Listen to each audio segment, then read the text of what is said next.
Bugün bir məsələ ilə bağlı danışmaq istəyirəm. Bilirsiniz ki, Ermənistanda Avropa liderləri gəldi. Onlar oradakı tədbirdə iştirak edirlər və Azərbaycan dövlətinin başçısı da həmin tədbirə onlayn qoşularaq Azərbaycan dövlətinin bir sıra məsələlərlə əlaqədar olaraq mövqelərini ifadə elədi.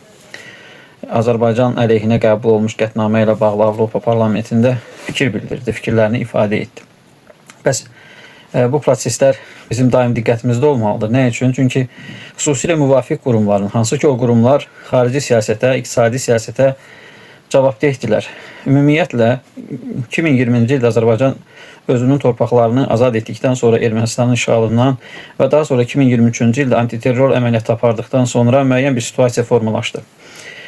Və bu formalaşan situasiya nəticəsində Azərbaycanın onlara vətəndaşlıq təklif etməsinə baxmayaraq 100 min yaxın rəsmi ifadələrə görə, amma dəqiq rəqəmi nə qədərdir bilmirəm, erməni Ermənistan ərazisinə öz istəyi ilə çıxdı getdi. Bugün Azərbaycana qarşı həmin məsələni manipulyasiya edilir. Amma burada bir diqqət ediləcək bir məqam var. Birincisi 100 min, əgər 100 min olmasın, 20 min olsun, 50 min olsun.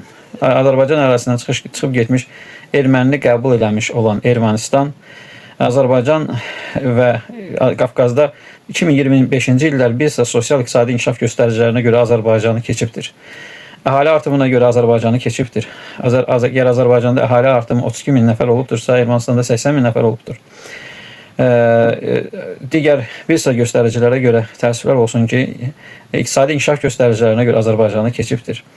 2025-ci ilə görə. Necə oldu ki, Azərbaycana müharibədə uduzan, resursları və imkanları Azərbaycandan az olan, eyni qaydada əhalisi Azərbaycandan az olan bir ölkə uduzduqdan sonra bu göstəricilərə görə Azərbaycanı keçir. Azərbaycanı Ermənistan istənilən bir halda, istənilən bir sahədə keçməsi böyük bir təhlükədir. Qafqaz ərazisində Avropa liderlərinin iştirak etdiyi bir toplantının Ermənistanda keçirilməsi də əslində böyük bir təhlükədir. Azərbaycan bu təhlükələri izləməlidir. Ümumiyyətlə Ermənistanın hər hansısa bir güclənməsinə, Ermənistanın beynəlxalq nüfuzunun artmasına gətirib çıxardacaq istənilən bir hərəkətləri izləməlidir. Xüsusilə izləməlidir ki, o qurumlar ki, Azərbaycanın iqtisadi göstəriciləri, əhali artımı göstəriciləri Ermənistandan geridə qalmağa başlayıbsa, bu böyük bir təhlükə siqnalıdır. Bu böyük bir təhlükə siqnalıdır. Bu böyük bir təhlükə siqnalıdır. Hər bir halda bu suallar qırmızı xətlə keçməlidir. Ermənistan Azərbaycanı iqtisadi göstəricilərə görə, əhali artımı göstəricilərinə görə necə oldu ki, keçdi? Və Ermənistanda hansısa bir böyük bir tədbirin keçirilməsi əslində izlənməlidir. Çünki böyük bir təhlükə ərz edir. Bax, beləziz dostlar.